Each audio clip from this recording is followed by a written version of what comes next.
So we're fortunate to have made this far. Now we're entering chapter 7.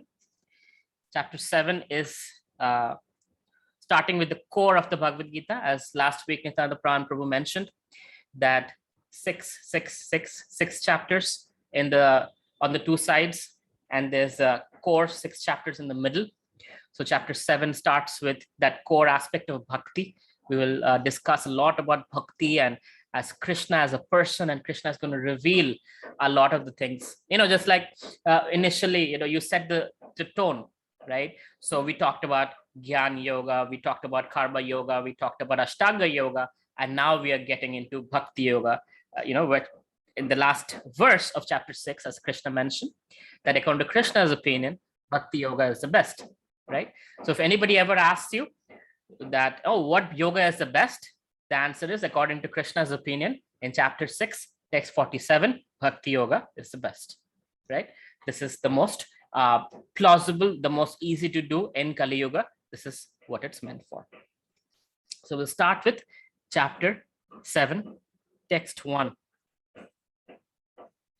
Shri Bhagavan Vacha Maya Sakta Manaha Partha Yogam Yunjan Madashraya Asamsyam Samagram Mam Yatha Jnanasi Chatshrino. Forgive my Sanskrit. The Supreme Personality of Godhead said, "Now hear, O son of Pritha, how by practicing yoga in full consciousness of me, with mind attached to me, you can know me in full, free from doubt."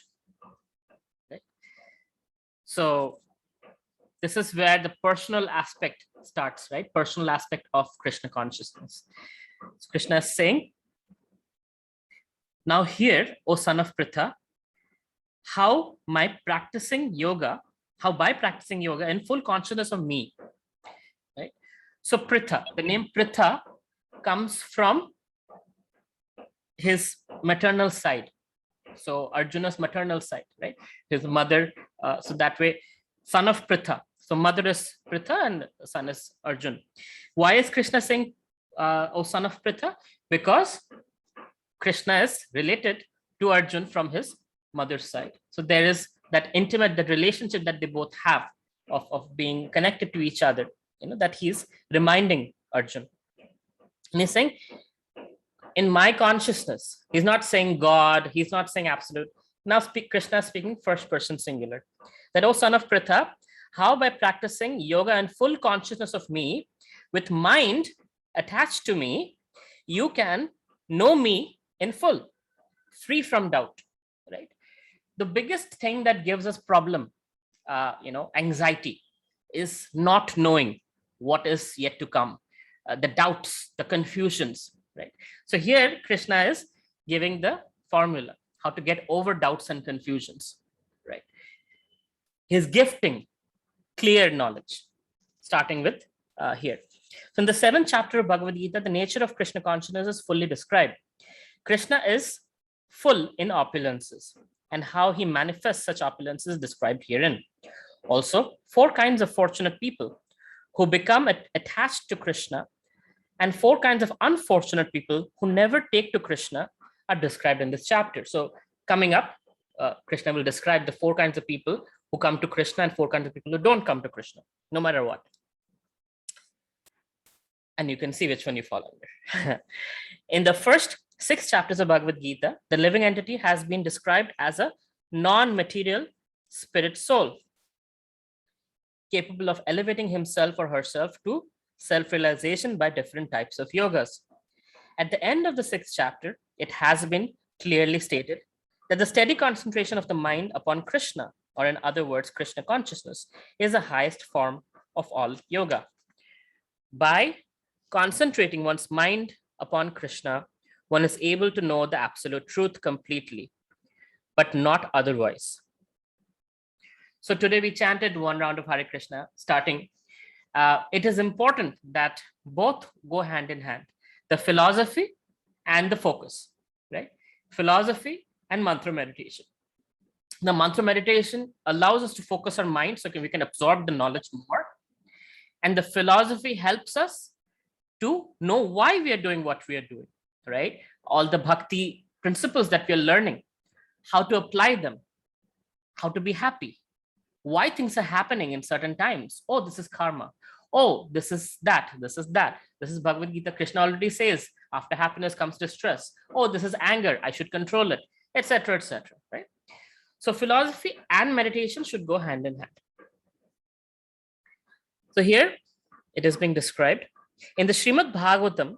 This process of understanding Krishna, the Supreme Personality of Godhead, the Absolute Truth, is described in the second chapter of the first canto as follows. Shrinvatam swakatam Krishna punya shravana kirtana ridyanta sthohi abhadrani vidhunoti suhrit satam nashtaprayeshu bhadreshu nityam bhagavata sevaya bhagavati uttama shloke bhaktir bhavati naishtaki tada rajastamo bhava kama lobhadayaschaye cheta eter anavidham स्थितम सत्वे प्रसिद्धति एवं प्रसन्न मनसो भगवत भक्ति योगतः भगवत तत्व विज्ञानम मुक्त संगस उच्चायते विद्यते हृदया ग्रंथस चिद्यन्ते सर्व संशय क्षयन्ति चस्य कर्माणि दृष्टा एवत् Maneshware. To hear about Krishna from Vedic literatures, or to hear from him directly through the Bhagavad Gita, as we are hearing from Krishna directly, is itself righteous activity. So just the fact that you're coming to Philosophy Friday and hearing about the Bhagavad Gita, right? That itself is righteous. You're hearing actually Krishna's own words through the Sanskrit that we are reciting, right? And for one who hears about Krishna, Lord Krishna, who is dwelling in everyone's heart, acts as a best wishing friend and purifies the devotee who constantly engages in hearing of him. So as we are hearing Krishna Katha, Krishna, who's our ever well-wisher, he's cleansing our consciousness as we hear this, words of Bhagavad Gita. In this way, the devotee naturally develops his dormant transcendental knowledge. So when you wash out all the materialistic coverings, all the dirty things like lust, greed, envy, pride, and illusion, when they get cleaned off, comes out the dormant natural love for God. So as Krishna is purifying the consciousness, natural love is slowly awakening. As he hears more about Krishna from the Bhagavatam and from the devotees, he becomes fixed in devotional service of the Lord. By development of devotional service, one becomes freed from the modes of passion and ignorance, and thus material lust and avarice are diminished. When these impurities are wiped away, the candidate remains steady in his position of pure goodness, becomes enlivened by devotional service, and understands the science of God perfectly. Thus, Bhakti Yoga severs the hard knot of material affection and enables one to come at once to the stage of asamsayam samagram, understanding the supreme absolute truth personality of Godhead. Therefore, only by hearing from Krishna or from his devotee in Krishna consciousness can one understand the science of Krishna. So it's very, very important, the hearing process, what we're doing here on Philosophy Friday. This is actually not just we are learning philosophy. This knowledge, as it enters our ears, enters our hearts, enters our consciousness, it is purifying us as it enters. Just like prasadam. Prasadam is not only nourishing our body, but also purifying our consciousness. So anything that is Krishna conscious, whether it's a philosophy, whether it's a mantra, whether it's the prasadam, whether it's certain services, all of these things, wherever Krishna is connected, that comes and purifies our consciousness. And as we get more and more purified, the dormant spiritual nature becomes prominent, and the material facade slowly starts diminishing. So we transform as individuals. Like people around us start appreciating us for who we are, right? Because the things that they didn't like in us eventually kind of wash away, and a wonderful, wholesome personality evolves. So I hope you guys are ready for the evolution that Krishna consciousness affords us. That's the transformation we go through. As it's mentioned, Hridyanti, like in the Hridaya, the heart region, the heart transforms. Some of us might have a lot of revenge attitude, or some of us might have had some past memories, breakups, difficulties, not being able to forgive someone, having anger issues, having lust issues, having greed issues, and all of that. They all slowly wipe out. They go away as we hear more and more Krishna Katha, as we get in touch with Krishna. Just like Srila Prabhupada gives a very nice example, that when the sunlight falls, when it falls on seawater, it becomes distilled water, not salty water. When it falls on the river, distilled water. When it falls on urine, distilled water. Everything the sunlight touches, it purifies and makes it distilled, right? That's the nature, the purifying nature of the sun. Similarly, that's a purifying, a sun is getting energy from who? Brahma Jyoti. Brahma Jyoti is what? Krishna's effulgence, right? So source is Krishna. So Krishna is that supreme purifying agent. So as you hear Krishna's name, Krishna's glories, Krishna's words, Krishna's pastimes, anything through the year, one slowly gets purified within the heart, within the consciousness, and the real spiritual self emanates from us. So don't be surprised if your relatives after a few years start noticing changes and tell you, oh, you're not the same person you used to be, you're different now. I don't know what's different, but you're different now. What you should do is ask them, do you like this version of me? And see what they say. If they like you for the alcohol or for the other stuff, then they might not like it. Like, oh, you've become boring. If they like you for who you are, then they would love you more. That's my experience and experience of many friends that I have seen. So this is the process. The process, starting with Shravanam, Shrinatam Swakatham Krishna. That Swakatham Krishna, Krishna's own words, when you're hearing it, right, through the Bhagavad Gita. We are very fortunate that all Alexander the Great and all these other kings came and burnt Nalanda University, burnt all our scriptures. Thankfully, Srimad Bhagavatam and Bhagavad Gita are still there, and we still have access to it, right? I was just reading today, Gauranga Prabhu wrote on LinkedIn about this temple in Adikeshava temple. And in Adikeshava temple, Chaitanya Mahaprabhu, when he visited, he found the Brahma Samhita. The Brahma Samhita was missing. It was almost gone from this planet. Nobody had access to it. Such a great scripture. It's like Lord Brahma. When people ask me who's my favorite poet, I say Lord Brahma, because the way he glorifies Krishna in Brahma Samhita is mind-blowing. And that was gone. And Sri Chaitanya Mahaprabhu found a copy of the Brahma Samhita in Adikeshava temple. And he personally jotted it down, noted it down, and brought it back to Bengal and brought it to his disciples and devotees. And then today we have the English translation and everything. But, these are scriptures that are absolute core bhakti scriptures that talk about Krishna, not about do this, you get that, not about, oh, this is how you get a good wife and good money and good this. All of those are anyway there. If Krishna is there, you get everything else, right? Money is not going to be far away. Problems are all going to be resolved anyway because Krishna is there in your life. It might take a little time because he might give you some lessons along the way, but it will all be there in Krishna's jurisdiction. But the point is, we are fortunate to have these scriptures. And these scriptures, given we have a short life, we don't live for thousands of years anymore. We only live 60, 70, 80 years. So within that, we have Krishna's own words, where he's speaking first person singular. There is no scripture in this entire world of any other religion where God personally speaks. Bhagavad Gita is the only spiritual book where God is personally speaking, not an angel, not a messenger, not somebody else, right? So, Shrinvatam Swakatham Krishna, Punya Shravana Kirtana.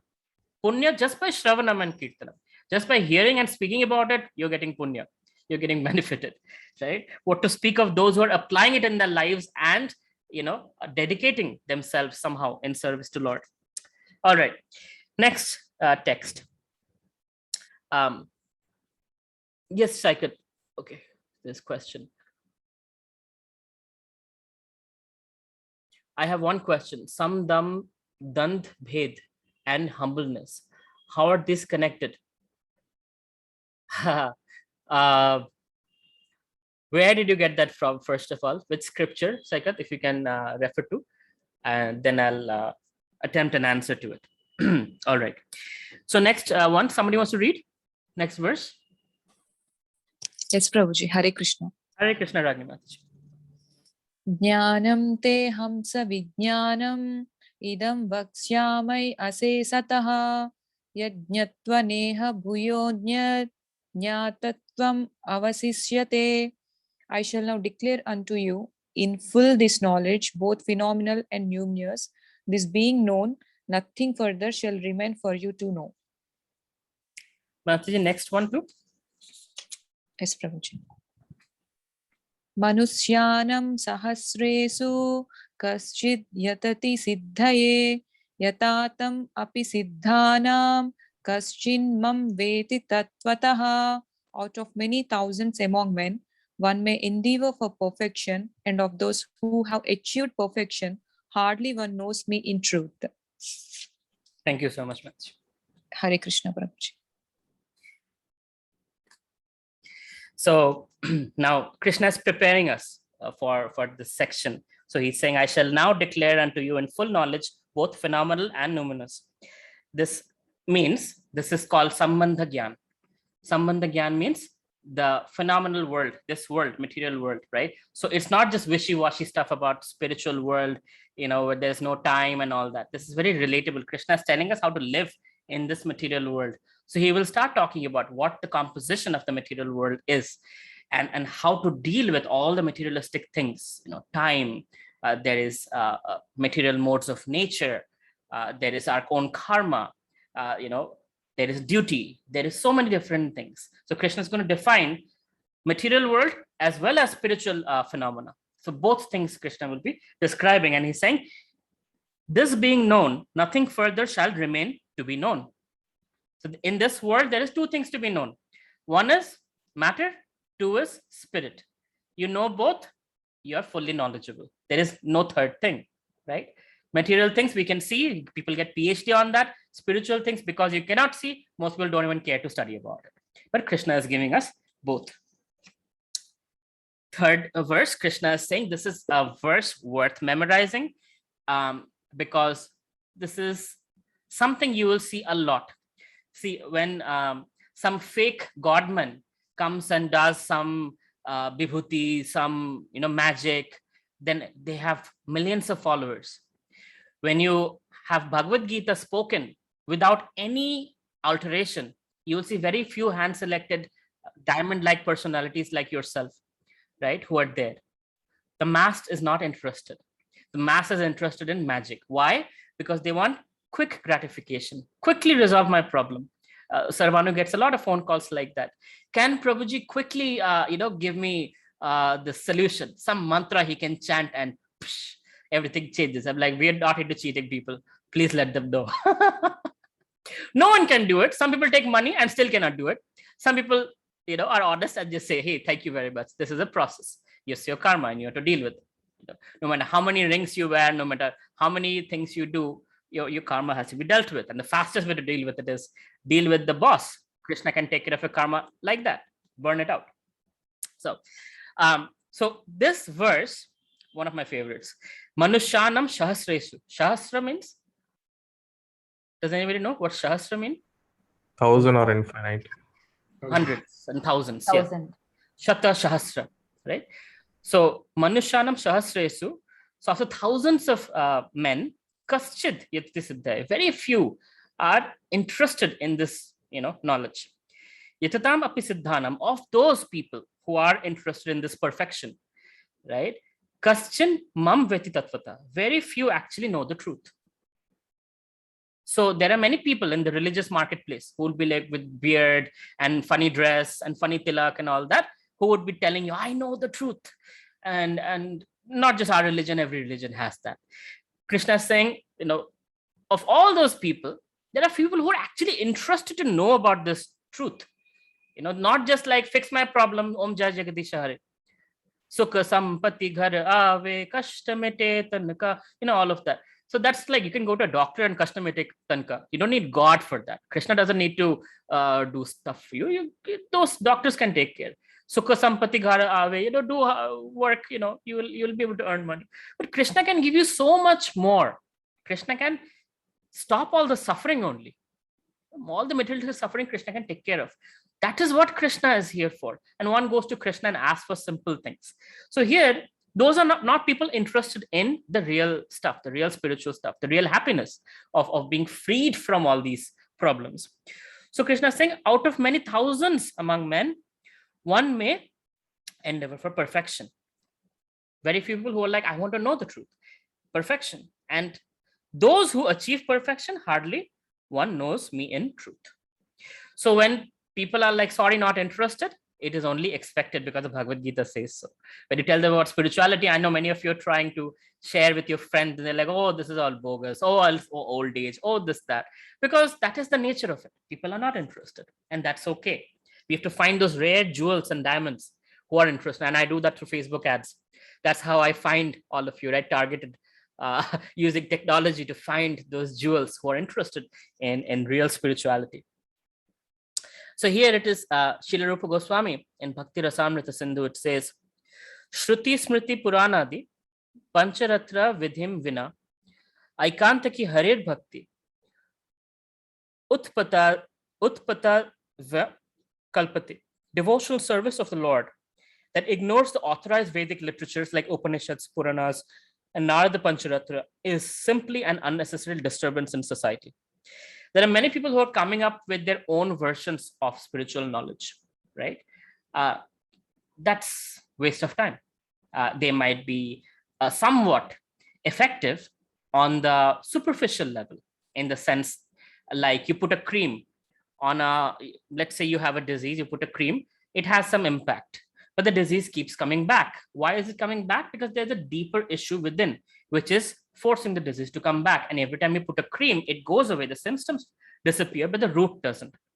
So real spiritual knowledge coming from the scriptures, given by the disciplic succession, Guru Shishya Parampara, coming directly from Krishna, that has the impact to uproot the tendencies, to uproot the problems from its absolute root. So it's gone. Tendency is also gone. Otherwise, what happens? The tendency remains. For example, somebody tries to get over drinking or some addiction, and for a few months, few years, they can keep that. But there's a tendency that is there, and the tendency pushes one to like one sip. It's okay one time. Nobody will notice. It's okay, right?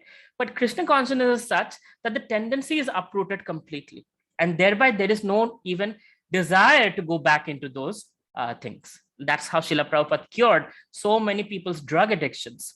Is just by giving them Krishna consciousness, they were able to overcome their LSD and other drugs at that time in the 60s and 70s that they used to take. Complete change. And even the courts approved of that this is actually doing good things, because a lot of people's parents would go to the court, be like, oh, this Swami Prabhupada has taken my children away from me. And the kids would come to court and they would say, we were a mess before coming to Krishna consciousness. We were hippies. We were, doing everything wrong that was possible. We were hurting ourselves physically, emotionally, mentally. But after coming to Krishna consciousness, we've given up drugs. Our lives have transformed.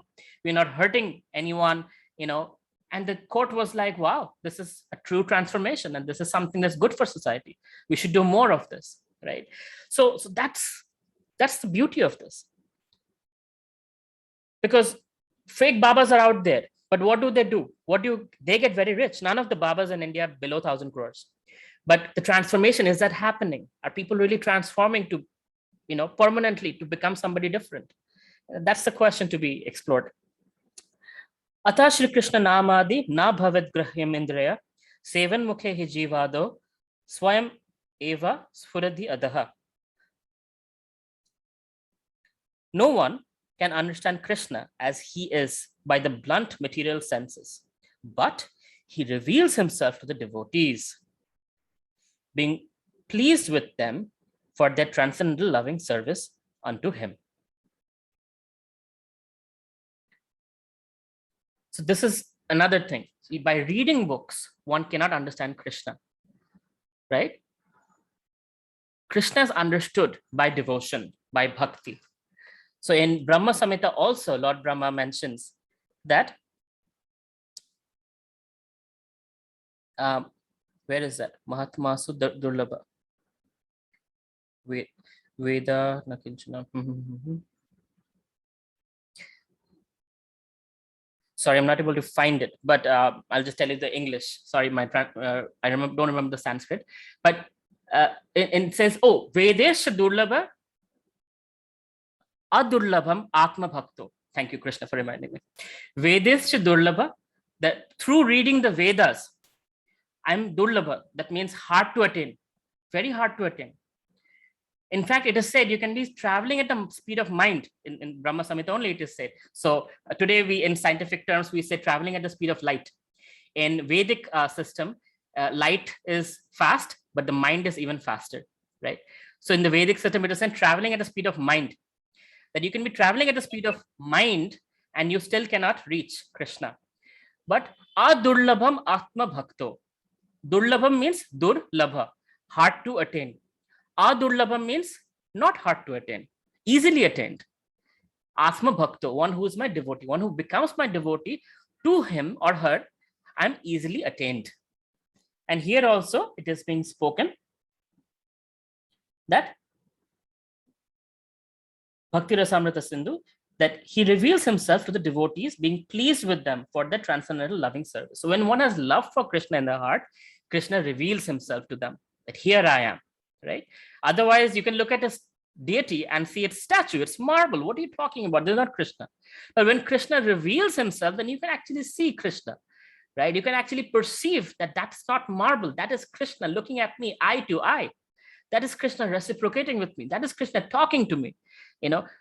That kind of reciprocation is possible when Krishna allows him to be revealed to you. That is earned. That is not something that one can snatch. You cannot say, I'm chanting 16 rounds. Krishna, what's happening? I have not seen you yet. You should be there coming in front of me. No, you cannot demand it. Krishna reveals himself when he's pleased by your dedication, by your love, by your service. Right? Oh, you're really trying to understand me.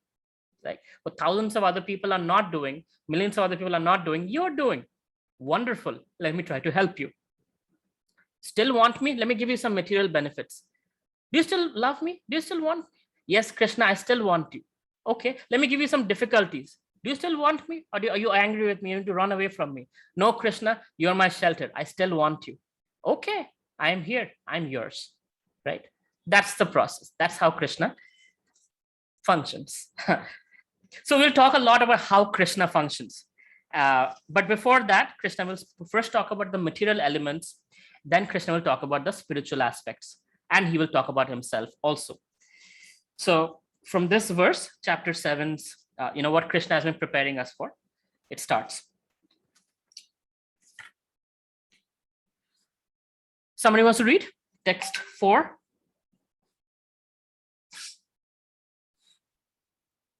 Yes, Prabhuji. Bhumir apo nalo vayuh kam mano buddhir evacha ahankara itiyam me bhinna prakritir astadaha. Earth, water, fire, air, ether, mind, intelligence, and false ego. All together, these 8 constitute my separated material energies. Thank you, Mataji. Hare Krishna, Prabhuji. So now Krishna is talking about material energies first. So here Krishna gives earth, water. So Bhumi as we know, earth. Apo, water. Anallo, that is fire. Anallo, fire. Vayu, or ether, or space, right? Kammano, buddhir evacha. And then there is mind, intelligence, and false ego. If you notice it, it is going from gross to subtle, right? The grossest is earth. So our body, for example, has calcium, potassium, magnesium, all kinds of things, all kinds of elements. I think even some traces of gold is also there, some traces of iron. The blood is all pretty much iron, right? So there's all elements that are there within the body. Then comes water. 70% of the body is water. Fire, there's heat in this body. It's not just body, there's everything else, but I'm just bringing it to us relatively so we can see how even this body is made up of all these elements, right? So the fire is the 98 point something Fahrenheit that the fire is burning within the body. There's combustion, internal combustion that's happening. Ether, there is space, right? There is intermolecular space, intercellular space. There is mind, intelligence, and obviously false ego that is within us. So the subtle body, as we have spoken about, the mind, intelligence, false ego, the gross body, this that you see, this body that dies, and the subtle body actually travels with the soul from this body to the next body. Subtle body has been there with us for a while. That's why the mind carries impressions of our past lives. Mind carries impressions of past phobia. Mind carries pretty much the database of our past lives in there. That's why through hypnotic regression, one is able to bring out what happened in past lives and all that, right? A lot of people use it as therapy to figure out why they have certain problems in this life, why they're scared of certain things, why they are certain way. And when they figure out, oh, this is what happened in my past life, and as a result, I'm carrying this feeling forward. That's coming from the mind, because the mind is traveling from one body to another. It's not just this body, but the body, the physical body, it just dies and it's over with. We bury or burn it. So Krishna says that these are the things that everything around us is made up of. The material world is made up of. So we have the periodic table where all the different elements are mentioned, right? So these elements are all part of the earth and everything else. So Krishna gives other things. So we have explored only a very small, as science, we have explored only a small part of it, right? Like we have fire weapons, but because at the Vedic period, the knowledge was there, they had water weapons invoked by mantras, subtle through the mind. They had air weapons, right? They had, and where are these coming from? They had space travel. Arjun could go up to heavenly planet, meet, Menka, get cursed. Not Menka, Apsara Menka, I don't know, somebody cursed him, right? He came back, he got to meet the demigods face to face. All of this was possible because we knew the material elements and how they function. The yogis know this very, very well, the Ashtanga yogis. Even today, if you go to the Himalayas, you will know, you'll find yogis who take bath in all the holy rivers of India. And the holy rivers are spread from North India to South India, right? All over the place. But these yogis are able to dip in one river, get out of another river, dip in that river, get out of another river. Like that, they're able to, transgress space without a flight, without trades, without anything, right? So these are actual realities. These are sciences that Hitler wanted to know. Hitler, that's why, the Germans, they have, I'm going a little off topic, but I thought this was an interesting conversation. The Germans have access to our, what's the Yuddha Shastra called? Anybody remembers? The war science? Vimana Shastra? Vimana Shastra is the spacecrafts and things like that. But there is also, go ahead. It's the Astra Shastra, I guess. Astra Shastra, yes. So though that's for the weapons and all. So the Germans, later on it was found that the Germans had access to our Viman Shastra and Astra Shastra, and they were developing some of those things from the blueprint of the ones that were used during the Vedic period in the Mahabharat war and things like that, right? So when you know these elements so well, you can really use them to your advantage and have very, very sophisticated technology. Imagine Ravana, abducting Sita on the, please help me with the name. Pushpaka Vimana. Pushpaka Viman, right? Pushpaka Viman is controlled by Ravan's mind. While he's fighting Jatayu with one hand, holding on to Sita with the other hand, and flying his Vimana with his mind, right? So imagine, and today I know one of my mentees, he's building a startup where you can actually control devices with your mind, right? I have had a friend in MIT who built a wheelchair where you can control it with your brain. Basically, he put some, things connected to your vocal cord, and as you think, go right, go left, the wheelchair would go accordingly. So through the brain, you're able to. That's a very rudimentary way of doing versus Ravana flying the Pushpaka Vibad through your mind's energy, or the Pandavas and Kauravas manifesting weapons by mantra. That's much more sophisticated. So this is the basis of that sophisticated evolved state of civilization. Because we don't know these, we don't have access to them. But this is the ABCD of it, right? Okay, text 5. Actually, should I go more into it? Oh, wow, Prabhupada goes really, yeah. Would you guys want me to go more into it? The elements and material stuff? Yes. Okay, all right, fine. The science of God analyzes the constitutional position of God and his diverse energies. Material nature is called Prakriti, and the energy of the Lord in his different Purusha incarnations, expansions as described in the Narada Pancharatra. One of the Satvata Tantras, Vishnu's tu Trini Rupani Purusakhyani Atho Viduhu Ekam tu Mahata Shastra Dvityam Tva Anda Samsthitam Trityam Sarvabhuta Stham Tani Kyatva Vimuchyate. For material creation, Lord Krishna's plenary expansion assumes 3 Vishnus. The first one, Mahavishnu, creates the total material energy known as the Mahatattva. So Big Bang theory, we have all learned this, right, in our schools and whatnot. So the Mahatattva is before Big Bang theory. So this is the sum total, the universal soup. So the Mahatattva is also spoken about in Big Bang theory, where it talks about that all matter was in one homogeneous form. And that is basically Mahatattva. Plus minus, Of course, the scientific understanding, Vedic understanding would be different because one is with God in the picture, one is without God in the picture, but still it's the similar thing we're talking about, Mahatattva. The second, Garbhodakshai Vishnu. So understand, we know Vishnu, right? There are 3 Vishnus emanating from Krishna, right? The first Vishnu is Mahavishnu, from whom material creation happens. Mahatattva comes. The second is Garbhodhaka Shai Vishnu. So there's a Garbhodhak ocean.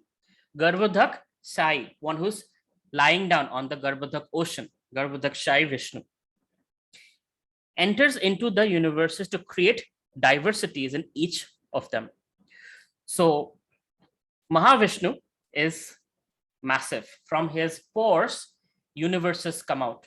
His pores, universes come out when he breathes out. When he breathes in, universes are annihilated and they come inside. So what's happening is creation, annihilation, creation, annihilation. Now, each cycle is literally billions and billions of years. Am I boring you, Venkatesh Prabhu? Okay. Sorry. Absolutely not. Okay, good. These cycles are billions and billions of years long, right? So just to understand, one yoga cycle is 3.6 million years. Lord Brahma lives for 311 trillion years.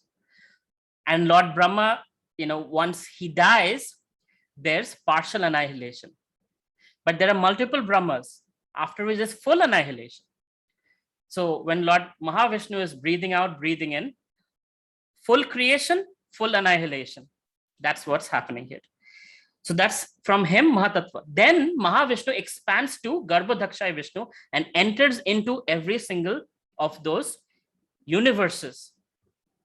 And each universe has Garbhodakshai Vishnu as the soul of the universe. So all these planets moving in unison, in perfect order, not crashing into each other, the sun is having its energy, everything is working perfectly.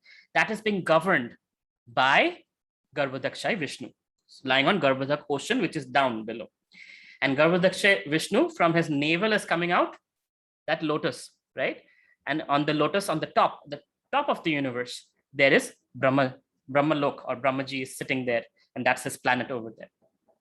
So Lord Vishnu is at the bottom, Lord Brahma is at the top, and in between there are 14 planetary systems. That's where we are. We are in the middle, Bhumandala.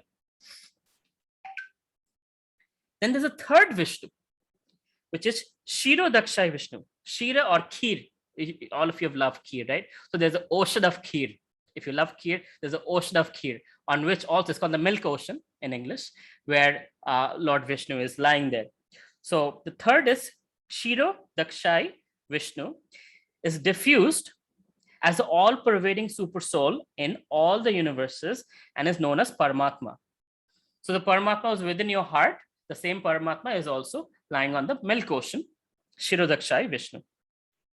He is present even within the atoms. So it is said God is smaller than the smallest, larger than the largest. So Mahavishnu is larger than the largest. From him, his pores universes are coming out. So he must be so huge.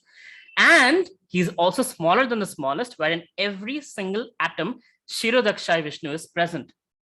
He's smaller than the electrons, the neutrons, the protons. He's the smallest particle, or he's the smallest being out there, present in every single atom of his creation. Is present in even within the atom. Now, one thing to note here, in Sanskrit is called Andantaram cha Paramanu cha Antaransam. Paramanu, which is atom, and Anu is molecule. So even back then, the concept of atoms and molecules were very well known. It's not a Western invention. It is something that's coming from the Vedas, right? The smallest indivisible part that we learn in physics classes in our high school, we are spoken, oh, this is from the West. It's not, it is coming from the Vedas, Paramanu. Paramanu is being mentioned here. Atom bombs were present in Mahabharata, right? So Krishna is smaller than the Paramanu, smaller than the atom, and is present in every atom of his creation. Anyone who knows these three Vishnus can be liberated from material entanglement. This material world is a temporary manifestation of one of the energies of the Lord. It's a temporary manifestation of one of the energies. He has infinite energies. It's a manifestation of one of the energies of the Lord. All the activities of the material world are directed by these three Vishnu, expansions of Krishna. So generally any Hindu you ask, they'll say, oh, Krishna is the avatar of Vishnu. It's quite the opposite. Vishnu, the three Vishnus, emanate from Krishna. Right? Krishna is the original personality of Godhead. That's why in Srimad Bhagavatam, after describing all the avatars, it says, Ekyam sa kalopam sa Krishnastu Bhagavan Swayam. He's not an avatar. Keshava Dhrita Balarama Rupa Jai Jagadisha Hare. So in Dwapar Yuga, who's the avatar? It's Balaram. And if you see the Dashava Stotra, Keshava Dhrita Narahari Rupa, Keshava Dhrita Rama Swarupa, Keshava Dhrita Buddha, Keshava Dhrita, Vamana Rupa. So Keshava, Krishna, is taking the form of these, or expanding himself into the form of Matsya, Kurma, Vamana, Narasimha, Rama, etc., etc., Balaram, etc. And those are the avatars. But Krishna is not avatar. Krishna is the supreme personality of Godhead, the original personality of Godhead, from whom all the avatars and the Vishnus also come.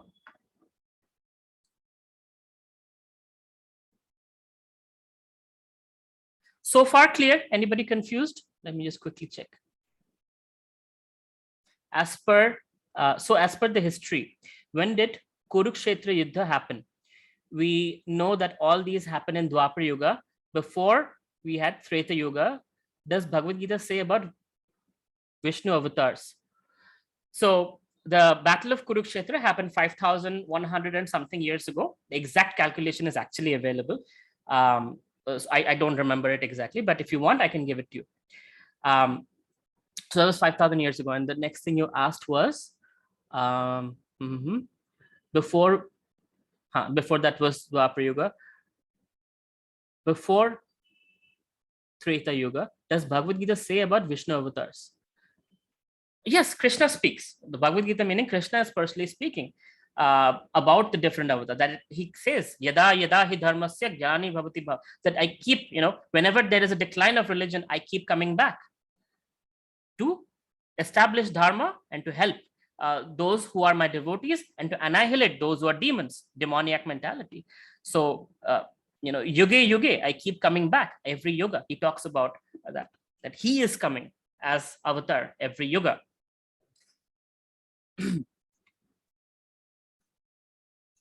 Where are we? Okay. All the activities of material world are directed by these three Vishnu expansions of Lord Krishna. These Purushas are called incarnations. Generally, one who does not know the science of God, Krishna, assumes that the material world is for the enjoyment of the living entities, and that the living entities are the Purushas, the causes, controllers, and enjoyers of the material world. We think, right, that we are the cause, we are the controller, we are the enjoyer. But there are three Vishnus who are controlling the material world. According to Bhagavad Gita, this atheistic conclusion is false. In the verse under discussion, it is stated that Krishna is the original cause of the material manifestation. Srimad Bhagavatam also confirms it. And ingredients of the material manifestation are separated energies of the Lord. Even the Brahma Jyoti, which is the ultimate goal of the impersonalist, is a spiritual energy manifested in the spiritual sky. There are no spiritual diversities in the Brahma Jyoti as there are in the Vaikuntha Lokas. And the impersonalist accepts the Brahma Jyoti as the ultimate eternal goal. So there are certain sects of people in Hinduism who are called impersonalists or Brahmavadis. For them, the highest thing is energy. It's all one. It's one energy. God is an energy. God doesn't have a form, because they don't know that there is more to it than Brahma Jyoti. Right? So Brahma Jyoti is the basic layer. It's the beginning of spiritual layer. So there is Bhumandala, there is, or rather there is Brahmanda, there is this material creation. Then there is Lord Shiva's abode, there's Kailash, right? And then there is Brahma Jyotir, the light, effulgent light. And then there is Vaikuntha planets. And within the Vaikuntha planets, there is Golok Vrindavan, Krishna's planet, the highest, the most biggest planet there. And of course, there's Ayodhya, there is Dwarka, there is all the different planets that are there in the spiritual world. But it begins by Brahma Jyoti. And certain people who are impersonalists, they think Brahma Jyoti is it, and there is nothing more than that. And that is not true. They are just different energies of Krishna, and Krishna has more than one energy. The Paramatma manifestation is also a temporary, all-pervasive aspect of Shirodakshaya Vishnu. The Paramatma manifestation is not eternal in the spiritual world.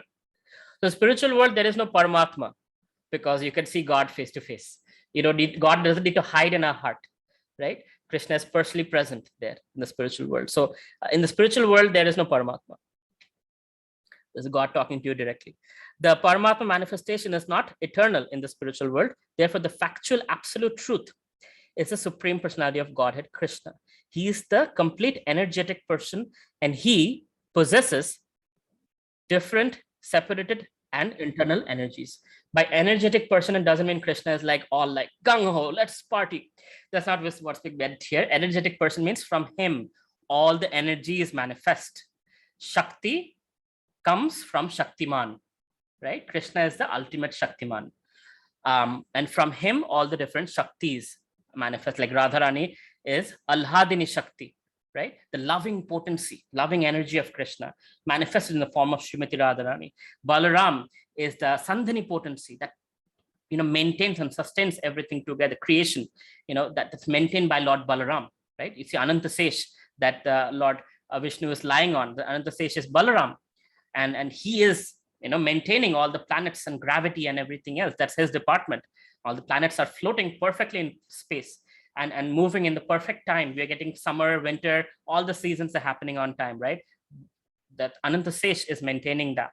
Balaram is in charge of that. Krishna only plays the flute, or he's lying down and enjoying. Lakshmi Devi is massaging his feet, right? Krishna doesn't do much work. He just enjoys. He's God. He has manifested various incarnations and energies who manage all the things. Like a CEO. When you start a startup, initially you work very, very hard. But after a while, you have good employees, good managers who manage the thing. You play golf and you close deals in the golf course. Whereas your managers are doing the day-to-day operations and they're taking care of things. So that's Krishna. He's playing flute with his girlfriend, having fun, and everything else is being managed by his energies. So last part of this. In the material energy, the principal manifestations are 8, as above mentioned. Out of these, the first 5 manifestations, namely earth, water, fire, air, and sky, are called the 5 gigantic creations of the gross creation, within which the 5 sense objects are included. They are the manifestations of physical sound, touch, form, taste, and smell. Material science comprises these 10 items and nothing more, right? So our 5 senses, they can perceive these things, and that's why our science includes these things, and not much more than this, but there is a lot more than this that exist.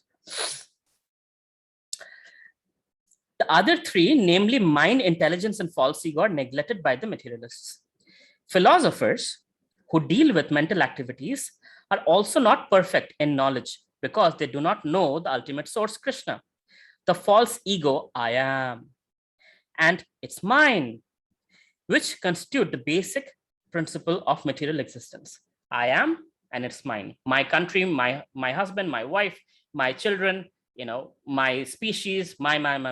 Whatever is mine, I care about. India, Pakistan, oh, I support India because my country. I hate everybody else because, right? So it's so ingrained into us, I and mine mentality, when Krishna is not there.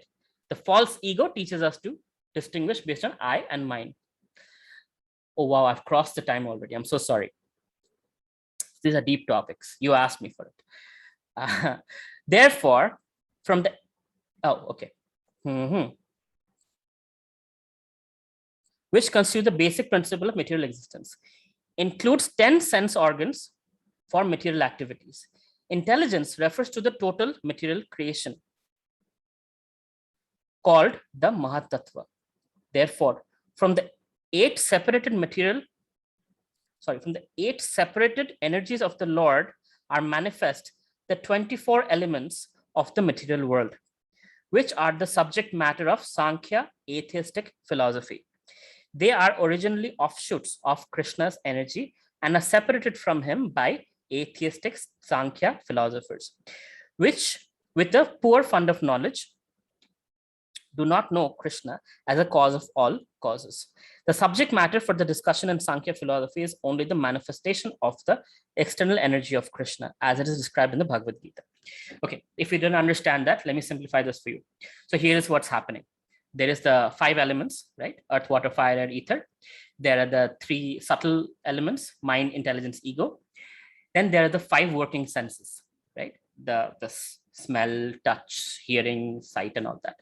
How many did we go? So 5 plus 3, 8, plus 5, 13, right?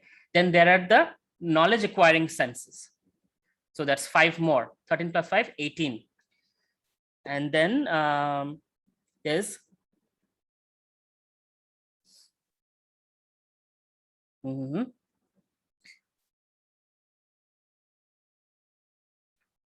I'll have to kind of put it all together. I was slightly confused, forgive me.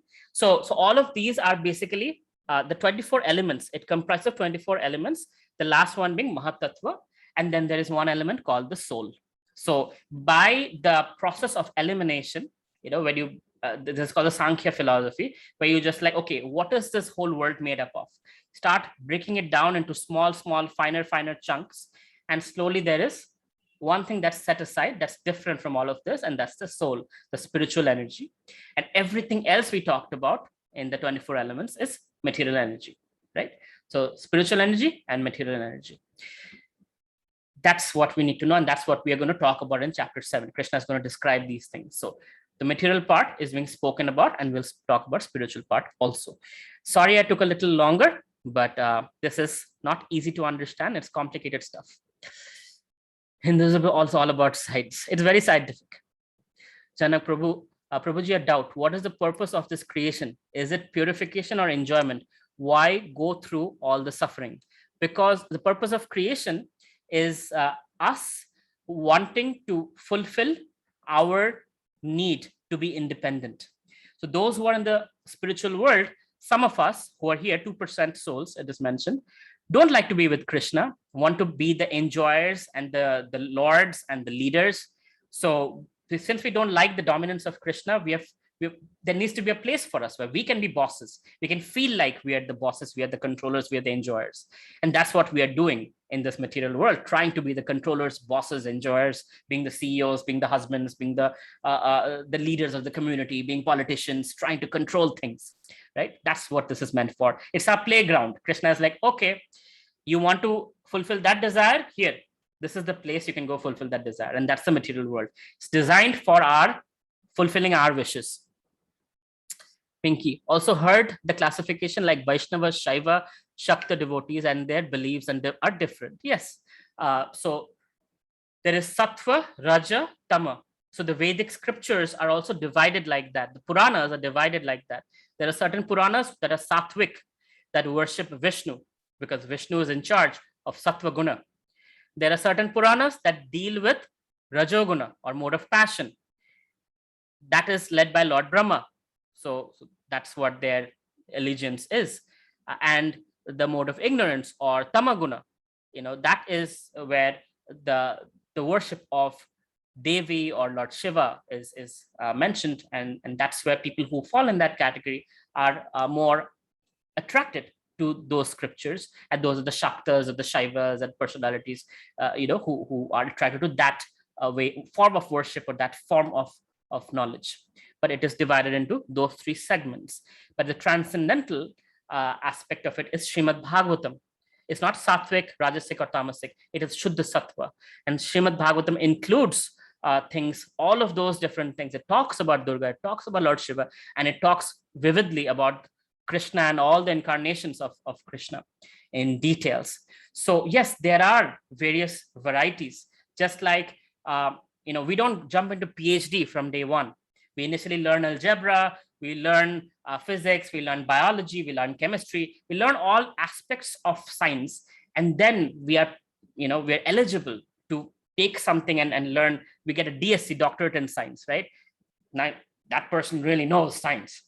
So similarly, there are various variegatedness within the Sanatan Dharma. And that's what these classifications are. Evolution of humans by Krishna avatars. That's something that is not in the scripture, so I will not talk about that. So as far as the history, okay, cool. I've answered all your questions. Thank you very much. And sorry I took a little time today. Srila Prabhupada ki jai, Srimad Bhagavad Gita ki jai. Hare Krishna and have a good night, everyone. Hare Krishna, Prabhuji. Hare Krishna. Hare Krishna. Hare Krishna, Prabhuji. Hare Bol. Hare Bol.